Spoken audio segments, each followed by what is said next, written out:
My name is Robert Troy, and I'm the Dean of Students at the Padron campus of Miami-Dade College. And welcome to the 40th anniversary of the Miami Book Fair. We're grateful to the Miami-Dade College family and volunteers, and for the support of our sponsors, including the Green Family Foundation, Zibby Media, the J.W. Marriott Marquis in Brickell, and Nicholas Children's Hospital, and all other supporters.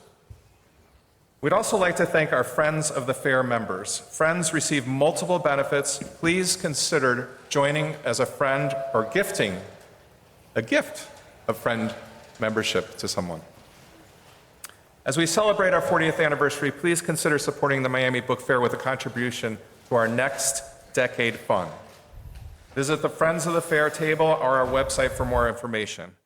At the end of the session, we'll have time for question and answers with the authors, and they will be autographing the book outside of the room for further questions and answers. So we have about 50 minutes in a session altogether, and it's my great honor and pleasure to introduce to you our moderator this afternoon, Soledad O'Brien.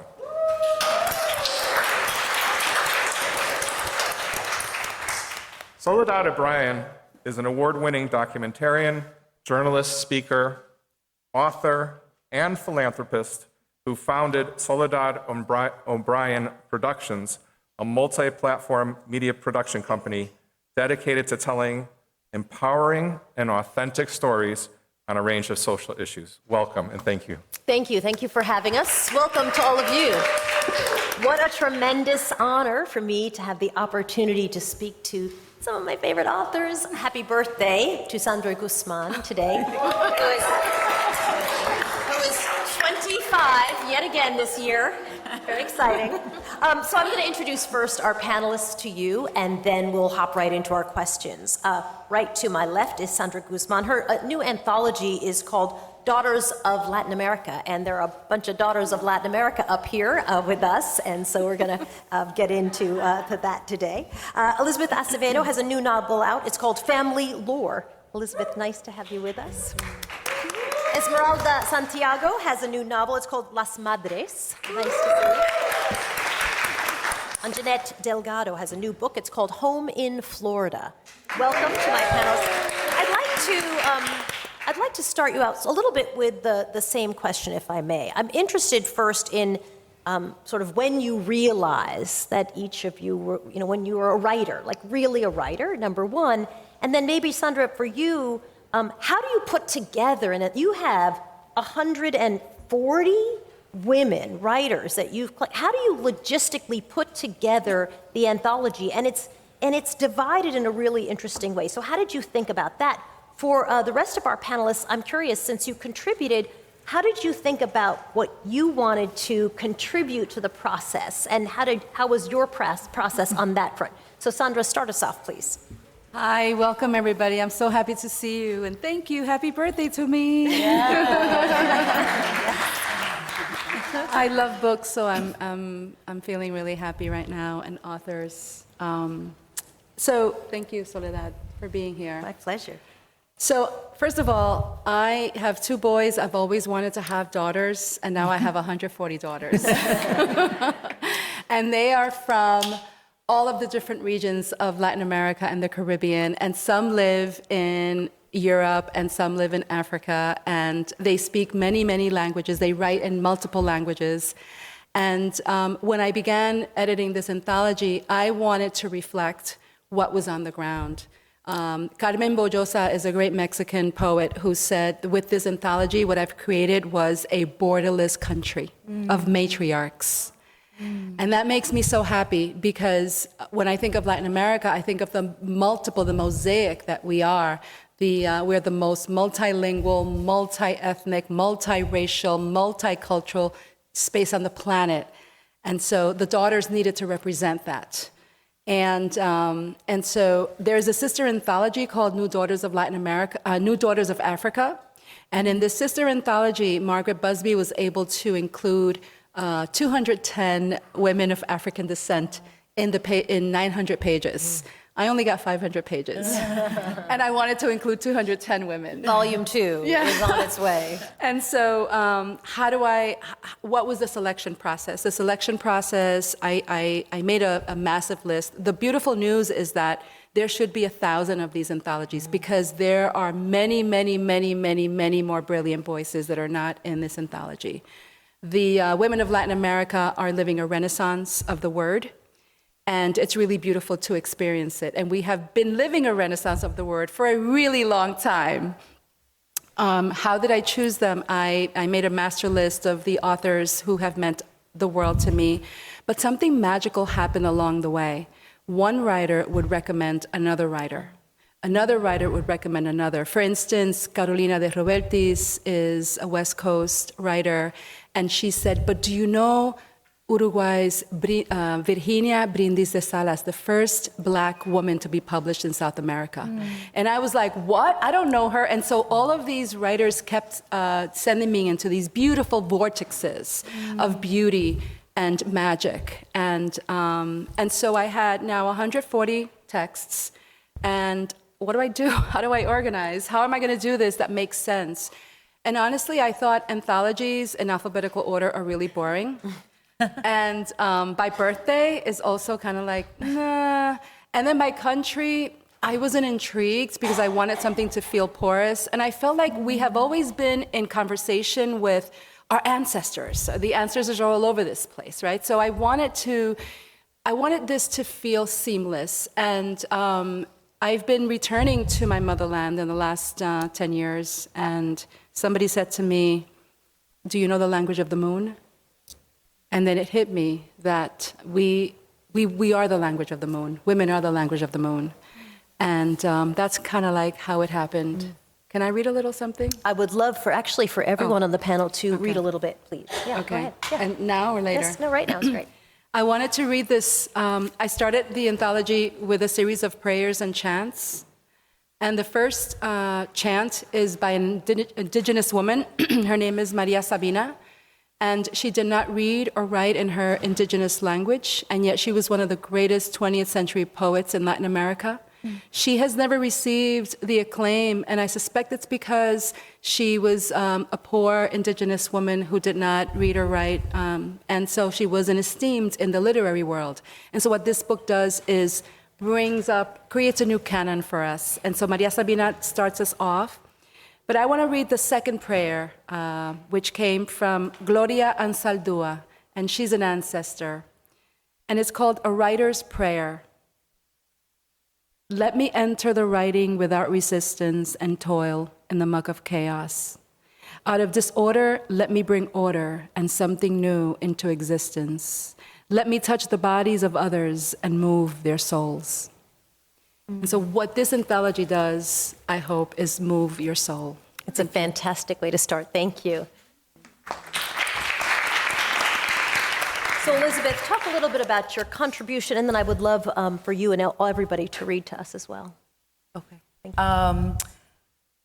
I just learned that I was the first person to submit poems, probably because when Sandra asked, I was like, girl, I've been writing novels. I ain't got no poems. And so you have to imagine 2020, there was a lot that was happening in the world, and the things that I was writing was very reflective of that moment. And this felt like one of the safest homes for some of those reflections, that the poems were coming from places where I had not written poems from in a long time. And so I sent the first 3 that I had on my heart and was kind of like, Sandra will let me know if these work or if they don't, and I'll figure out if I gotta write something new. And thankfully, they did work. And so this poem that I'll be reading for you all, and I love the moon that I'm in. So Sandra, they're all separated into these different moons, which you spoke on, but so mine is ancestral moon. The moon is in grandfather energy. And I'm like, ooh, okay, talk to me, abuelo, right? This poem is called Sending Smoke Signals to Mars. It was written in June of 2020, which is when we launched the Mars rover. Or not the rover, but the latest one that went to Mars. Sending smoke signals to Mars. Standing on top of my townhouse, waving a black flag. Ayo! And sometimes I swear on my mother, I hear the corresponding I. This is the way of islands I learned in Harlem, in history. The day another black person is executed under the wide open sky with the universe watching a spaceship launch. To the canoes, the Taíno said, after Columbus returned to Spain. They killed the contingency of Spaniards he left behind after they burned down the settlement he demanded built after the Taínos got in their boats. From island to island to island to island, phone tag from Anacaona to Moctezuma. I have no dreams to stake flag into red dirt. I have enough dark side right here, and sometimes my itch to discover some shit that ain't my business goosebumps my flesh. I'm not saying it's not in me. I'm saying La Negra is here always. The India is here first. Paddle shushing in the water, telling my cousins in the stars, the devil is now coming for you. Well.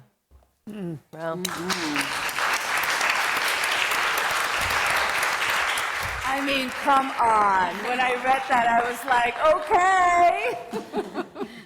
Esmeralda. It turns out that I was the last person to send her contribution. I was in the middle of finishing Las Madres, my most recent novel, and so I just didn't need another assignment.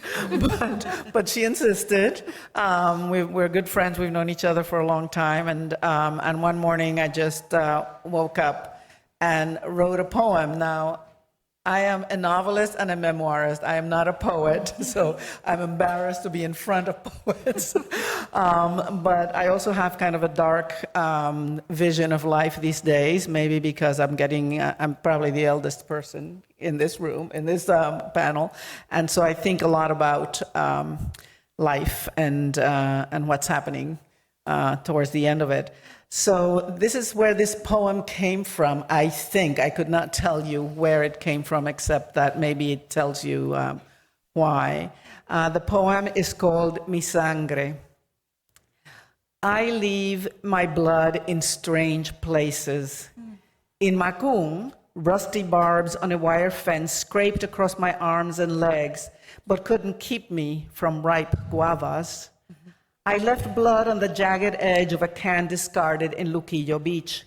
As I balanced on a curb in Barrio Obrero, I slipped without letting go of a glass milk bottle. My red handprint marked the sidewalk until it rained. Over the tidal flats of Cataño, a spike dug into my thigh. Blood marked the point, the post, the spot. Dark crimson rivulets oozed through splintered boards into the black muck. I still have the scar.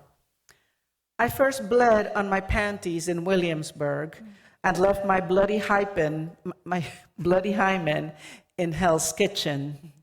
My blood stained a subway seat in Queens, my bed sheets, my lover's towels on the Upper East Side.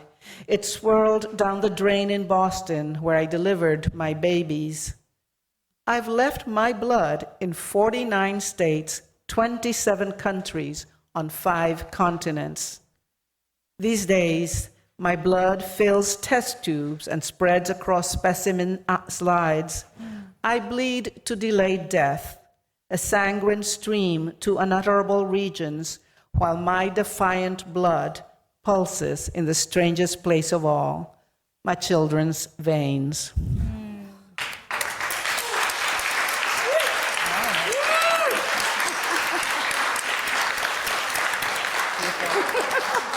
I still don't get it. Anjanette.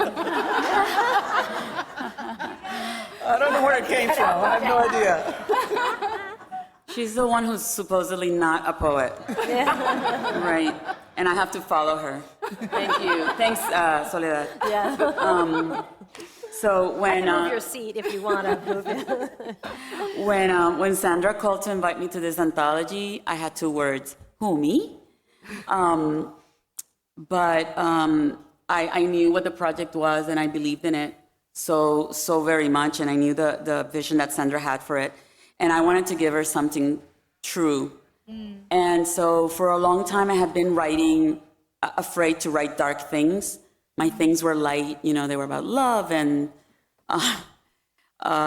work stuff, just not not the really bad things, the really bad trials. And so this is Lucky, and it's about the case, I don't know if some of you have heard of it, in Ohio, the Ariel Castro case, where 3 women were kept for almost a decade, I think.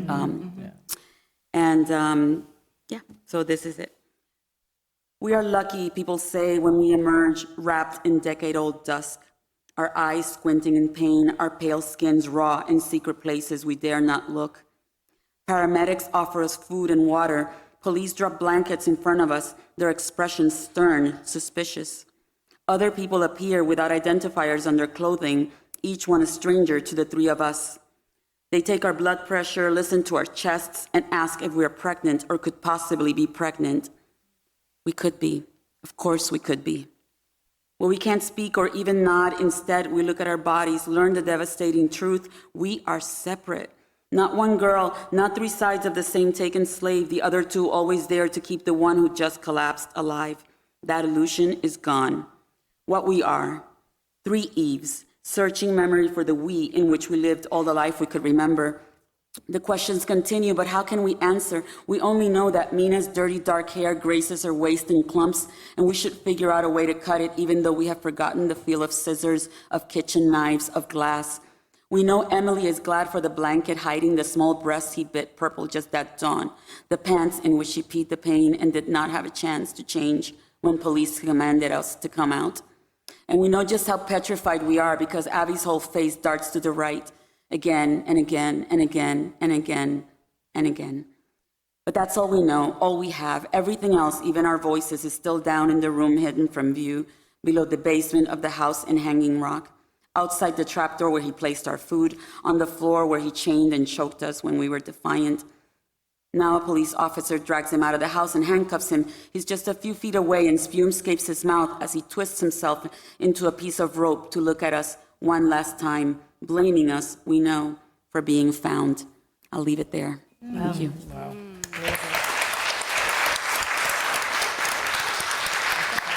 All 3 of you write about, really, well, you gather the writing about difficult, tough, dark things, complex things. And I'm curious, especially maybe because a lot of this was happening during the pandemic, one, how that sort of framed your mindset. But also in the last conversation, last panel, the authors talked about how writing about it let it go. Like it kind of captured it and it made it go away. And I'm curious if that's how you see it, or if you feel like you're mired in it and that's not a bad thing. Wow. Well, the first thing for me, the more I write, the more I want to, and so there is no comfort in having written it because there's so much more that I feel I need to get out there. So for me, the writing process it's a race. I had a stroke a few years ago, so every morning that I wake up, I'm like, I'm alive. I get to write for another day, or at least for however long my body will hold on. And there's this sense of, I think maybe where this poem really comes in, this sense that time is going faster than I would like it to, because there's so much more that I want to say. And so I say it, and to me, my books, once the books leave my hand and they become your books, they're no longer mine, and I'm grateful for that, and I feel completely fine, and you can edit and make, if there are mistakes or typist, whatever you want to do with them, they are yours, but I still have so much more I want to say, and so I just race for the next one, So that's my thing. Wow. How about you, Anjanette? I do find that once I started to allow myself to write dark, that it does help me exercise. Because as we all know, and people who write in the audience, I'm sure there are many people who write here, when you write something, you're going to read that thing that you wrote 100 times, right? You're going to edit for years, and it loses its power every time. Because now you are somebody making something for others to gift away, and that makes it a little better, I think, in my case at least. How about you, Elizabeth? I think it depends on the draft. I think a first draft, when I have to stop lying to myself, can be really hard. And it can be really easy to want to skirt the truth with a pretty metaphor or an image or not name the thing. And so the first draft is often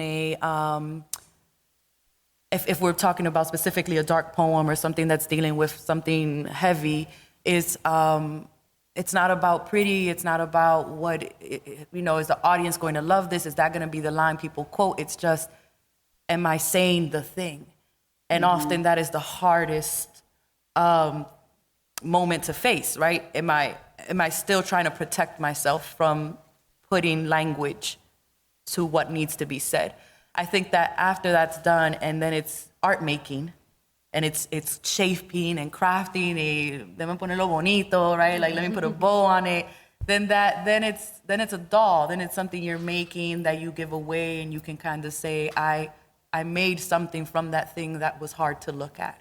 And so I think it depends on the phase and on how well practiced I am in that moment to say, tell the truth.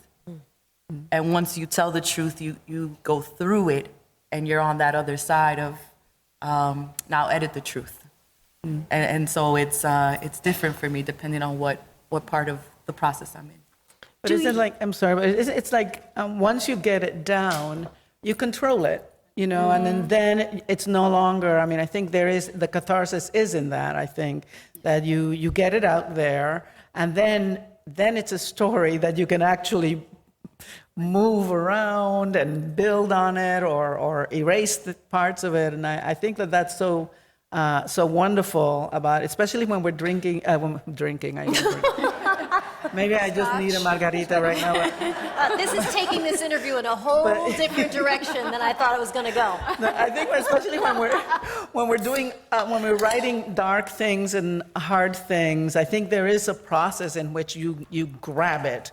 And then, because you can control it, it no longer has the same power, I think. Yeah. Yes. I think the excavation is what we're saying. The excavation is the hard part, and then once we have the clump of dirt to play with, then we're like, okay. Right. Do you guys all feel, and Sandra, maybe you could answer this first, a responsibility to be sort of the keepers of these memories? A lot of what you write about are people who are not covered in the news, who are often the first to be forgotten if they've ever been remembered by majority of people anyway. So I'm curious if there's a certain pressure or a certain in your framing of the anthology. I know it was important to you to elevate a lot of voices that just kind of get left out of every anthology, frankly. Absolutely, that was my intention. I wanted to create a new canon. I had 4 pillars when I thought about the anthology of women that I wanted to lift. I wanted to lift the work of indigenous women, the First Nation women of the Americas who are often forgotten. And many of them write in their ancient mother tongues. And there was a statistic that really gutted me. I heard, while I was editing the anthology, and we've talked about this, that every 12 to 14 days, an indigenous language dies around the world. And every 12 to 14 days, an indigenous language dies around the world. There are 7,000 indigenous languages left in the world. And so I thought deeply about what happens when a language no longer is alive. And then I spoke to the indigenous sister, Yasnaya Aguilar. She's a Mije from Oaxaca. And she says, languages don't die, they're murdered. Oh. And so think about this. Think about what happens to a language that's not taught, or a language where you feel ashamed to speak. And so it was really important to me as an Afro-Indigenous Taína from Boriquen, who's trying to recover a language that is sleeping. It was important for me to lift the women who are writing in their ancient mother tongues. And what's exciting is that you'll see the translation to English, from the indigenous language to Spanish, then to English, but you'll also see their ancient writing systems. So you can have a tangible experience on how these languages look and feel. It's a fun exercise to try to compare and contrast. The second group of women that I thought were important to lift in the anthology are Afro-Latinas. We are often left out of anthologies in Latin America and the United States, and we're doing really brilliant work. And it makes me really happy to have the masterful Georgina Herrera. Her son is here, Ignacio Cubana, and he's also a literary translator, and her poems are just gorgeous. So there's Afro-Latinas lifted, contemporary and ancestors. And then I thought about the queer Latina and how she's often also left out of the anthologies, unless there's specific anthologies for queer Latinas. And I wanted us to be in this mix together, right? You know, when I read Gabriela Mistral's love letter to her lover, you know, Gabriela Mistral is the first woman to have won a Nobel Prize in Literature of Latin America. And when she was alive, they would make fun of her shoes. She wore funny shoes. She was a spinster. They would call her jamona. Who knows the word jamona, right? And you know, she looks like a sourpuss. She's not happy. And then you read her letters. She was having a good time with all her lovers because she lived in the closet her entire life. And so, how wonderful to curate this beautiful love letter that she's writing from Italy to her lover Doris in New York, telling her, even the cat misses you, purr. And so queer women, and then the fourth group of women that I thought were very important to lift, and they're doing beautiful work, are Puerto Rican women. Puerto Rican writers are having a renaissance, and the women in particular, and we're writing in a liminal space, right? We're writing in a space where we're a colony of the United States, and when we are thought about in America, we're not really thought about in anthologies, and then in Latin America, they say, oh, Puerto Rico is part of the US, so we're left out of the conversation, and so you'll see Puerto Rican voices lifted in the anthology. And so that's what I was thinking about when I was curating and thinking, how do I represent what's on the ground? How do I represent women who have often been left out? Like Alba Lucia Angel, she had to leave Colombia because she was writing a book that was truthful about violence against women. Estaba la pájara pinta sentada en un palo limón was her first book. So it was very important for me to lift the voices of women who are writing in ways that are speaking against the patriarchy and are filled with joy, are illuminating us, and are kind of showing us the way. For the rest of you, I'm curious if there was a similar, I don't know that pressure is the right word, or sense of obligation about telling some of these stories that otherwise I think if you didn't tell them, might not ever see the light of day. Well, I'll jump in again. I'm the eldest of 11 children, and responsibilities of capital R in my life. And I do feel a great responsibility. Somebody asked me the other day, actually, do you feel that you have a duty to write, your books about Puerto Rican life and Puerto Rican women? And I said, I don't feel like it's a duty because that nobody's telling me what to do. But I do feel a great responsibility to make sure that our lives exist in literature, in English, in the United States, so that we are not invisible in this culture. And so I do feel this sense that, I'm bilingual. I could write in Spanish if I wanted to, but we Puerto Ricanos, we know what our lives are like. Pero somebody in Alaska who's never met a Puerto Rican really needs to meet us. They have to know who we are.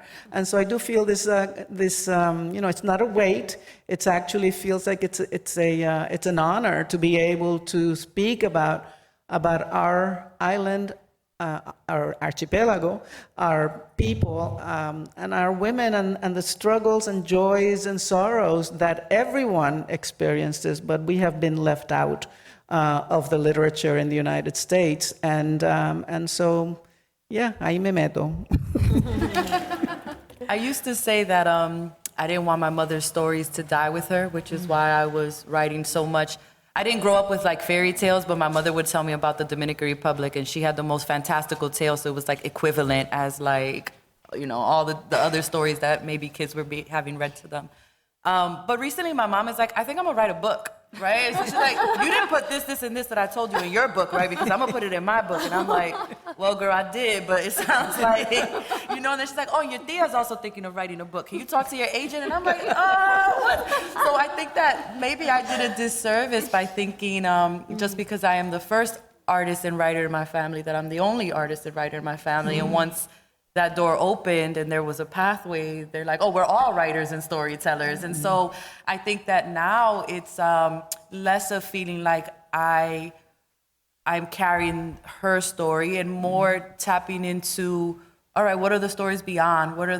How am I in communication with my ancestors who are no longer here? How am I uncovering different kinds of tales? How am I telling my own story and perspective, and letting my mom and my aunt do their own path, and being in conversation as opposed to the mouthpiece.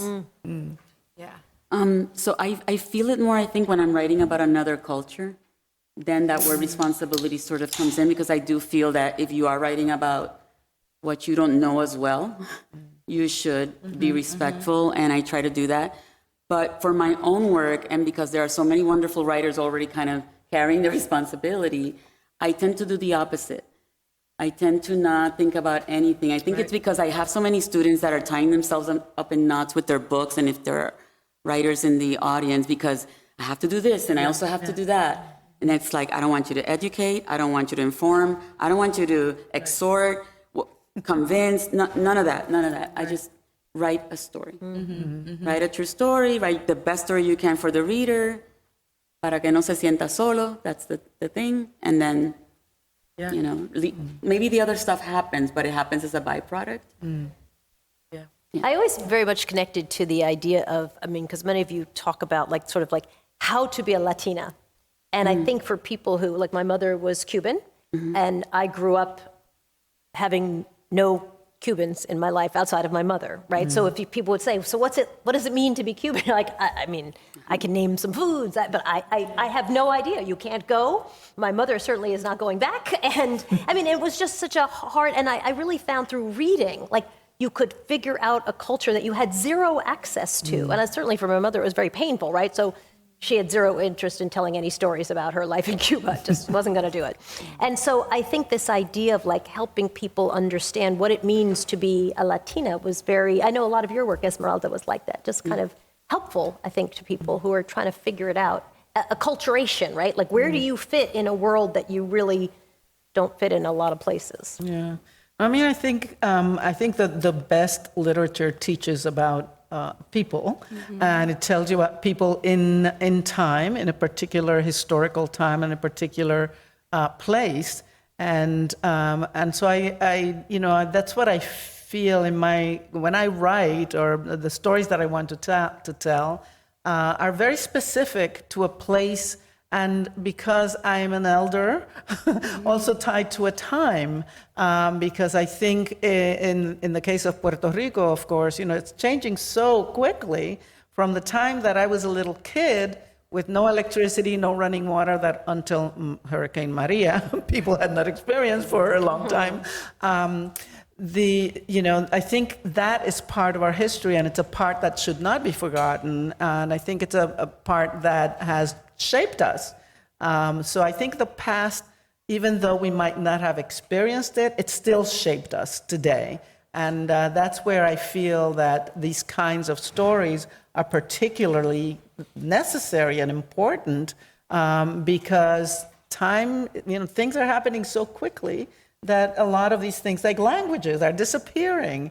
The innocence of being in nature without devices and selfies, you know, that stuff is disappearing. And I don't think we can recapture it, but I do think we need to know that it existed. I would love to open it up to, fantastic, let's open it up to questions. We have a microphone there and a microphone here. I would love to have you come to the mic, give us your name, and then tell us who your question is from. My only rule in this is your question should have a question. I'm also okay with glowing compliments for our panelists as well. Thank you. Why don't you start us off? Hi, my name is Alina Matas. I am Cuba Rican. And so this question, I have so many questions for all of you, but I'm only going to do one to the panel. The one commonality is you're all Hispanic, in addition to being Afro-Hispanic or indigenous. So do you think in Spanish or in English? And when you're writing, do you live in one language versus another as you're writing in the language that you are writing? Great question. Oh, I love it. I've learned to curse in both, except sex. Sex is in Spanish. TMI, but you asked, so. I always feel like I'm translating from Spanish to English, even though I have been in the United States way, way longer than when I was in Puerto Rico. But it does feel like, I think, again, it goes back to being the eldest child, responsible, being the translator for my mother, blah, blah, blah, blah. You know, feeling like I'm translating my culture and my cultural experience into English. But my first drafts are in whatever language it comes, and then the process of deciding whether this is going to be in English or in Spanish is something that I do later. But it's I do feel like I'm a translator more than anything. Interesting. I think in English, and so I write in English, and I think it's because I mainly read in English. And so my vocabulary and my looking for images is just more expansive in English. But my latest novel has 4 women who are in their 70s, and were all born and raised in the Dominican Republic and came here much later. And so it required my ear to work differently. I had to listen to my conversations with my mom and my aunts in a new way to try to find cadence, to say, oh, even though I'm writing in English, the syntax, the structure is going to be Spanish syntax, so that the reader knows you're reading this in English, but that's not how it's being said. So I had to find different ways to mimic, to translate, and let the reader know, even subtly, there's a language thing at play here. I dream in Spanish when I'm in Puerto Rico, and it feels really nice. I think the cookies have something to do with it. Let's go over here for our next question, and then we'll just bounce back and forth. Go ahead. This question is for Sandra, and it's actually a question that I had for another panel, but I'm going to ask it now. Okay.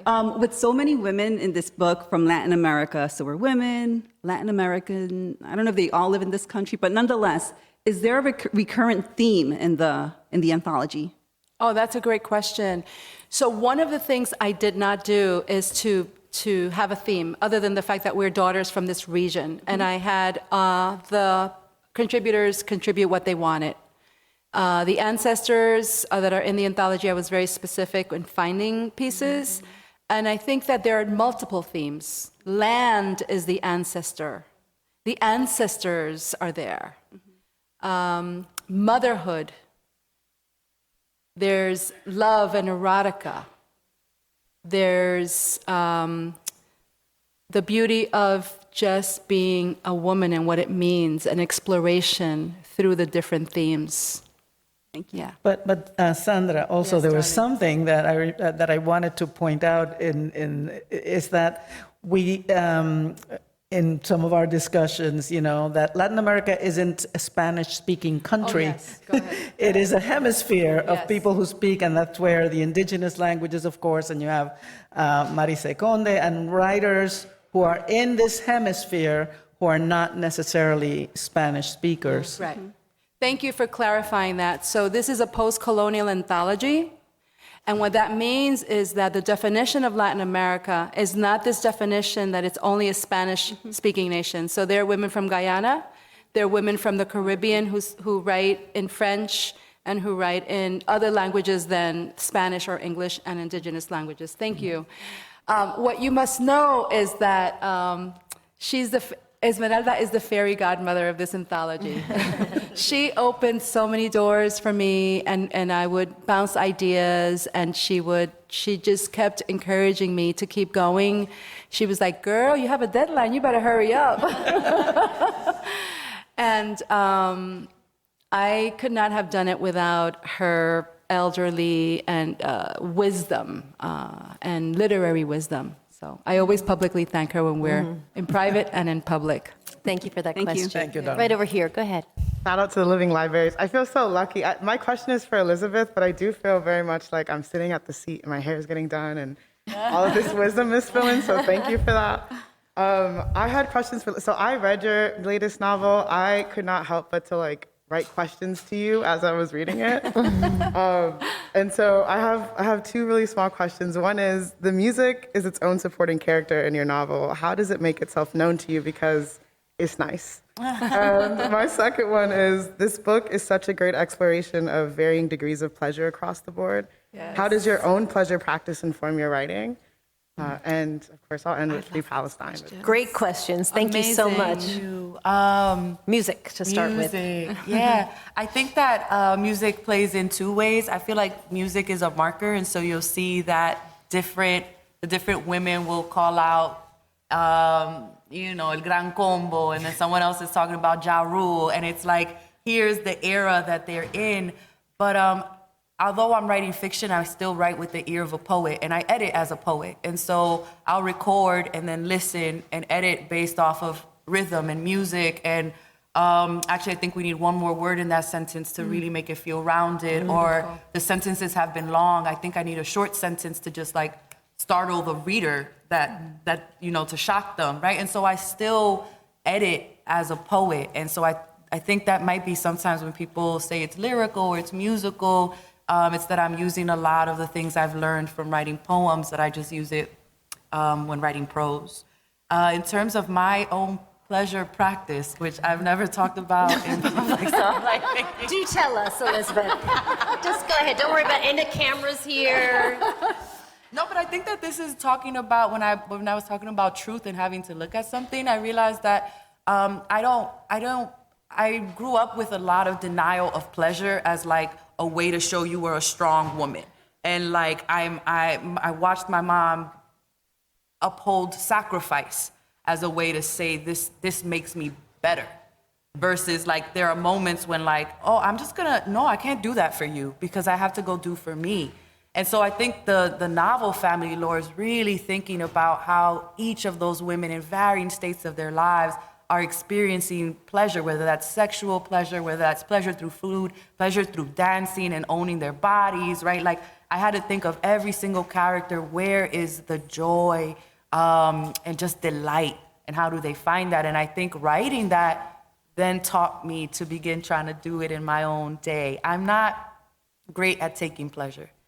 I think it's something that maybe because of the example I have to work on, but I think writing makes me braver, because then I have to live up to what the people are reading, and they ask me questions like this, and I'm like, I need a better answer next time, right? And so I think that the writing forces me to then live up to what ultimately came from the work. So thank you for that. Great questions. Thank you. A question right over here. Hi.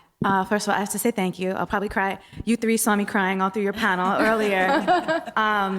As a person, my dad is Puerto Rican and my mom is not, and he assimilated very much into her family. So I've had to discover my own culture. So Sandra, like you were just saying, to be able to, or maybe Anjanette, Soledad, I lost track. So whoever, the brilliance just mixes and melts, to be able to discover things that I didn't necessarily get from my own family.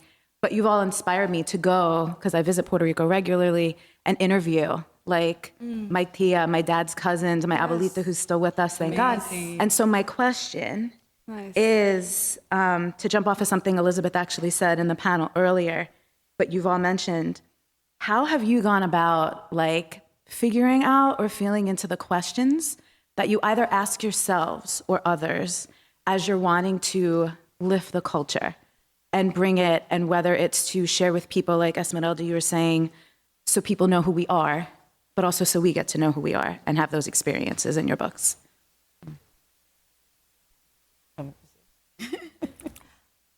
I had to do a little bit of research for my novel, Family Lore, and I think what was helpful for me was not to be hopeful about the outcome of what would be said, and to really think about, if there is something I don't know, is it because they've never been asked, or is it because it's too difficult to look at that, and so they've not provided language for it. And that's a different pathway for how I'm gonna ask a question, right? Whether I'm giving a platform and I'm like, tell me your wildest dream, or whether I'm saying, I know this is really difficult, let's build up to this question. I'm going to do it over a lot of time.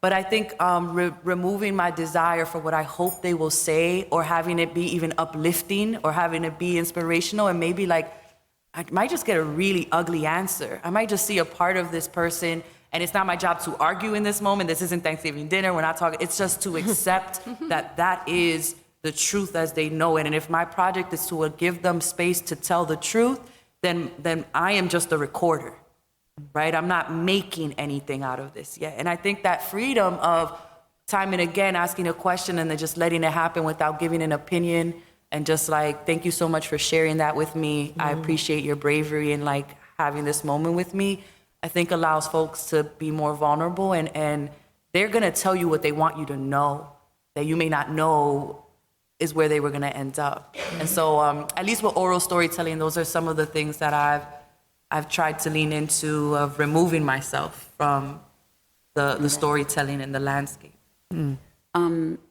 So I've had a different experience because I was raised in Puerto Rico. I didn't have to recover things, I was living them.